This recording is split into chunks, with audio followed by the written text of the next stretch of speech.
శ్రీమద్భాగవతంలోని 258వ పద్యం.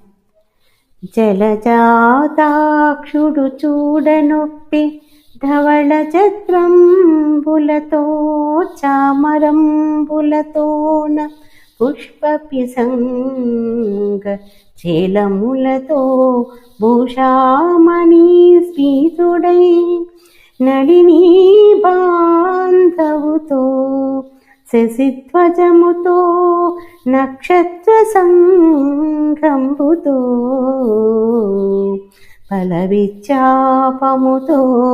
తటిల్లతికతో భాసిల్లు మేఘా కృతి.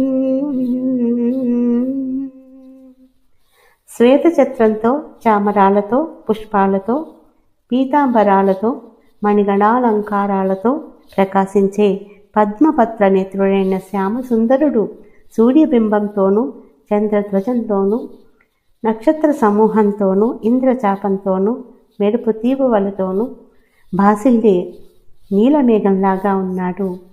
శ్రీకృష్ణుడు జననీ జనకుల సౌధానికి వెళ్ళాడు. దేవకి మొదలైన 7 తల్లులకు నమస్కరించాడు. శ్రీమద్భాగవతంలోని 260వ పద్యం.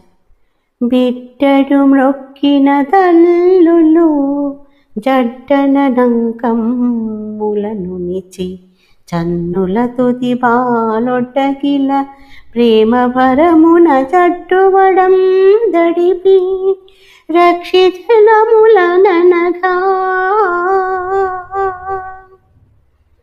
చిన్ని కన్నయ్య మ్రొక్కగా కన్న తల్లులు తటాలున ఆయన్ను తమ ప్రేమాంకాలలో కూర్చుండబెట్టుకున్నారు. పుత్ర ప్రేమ వల్ల వారి వక్షోజాలలో పాలు పొంగి పొరలాయి. తల్లులందరూ నల్లనయ్యను తమ ఆనంద బాష్పాలతో అభిషేకించారు. శ్రీ గోపాలకృష్ణ భగవానికి జై.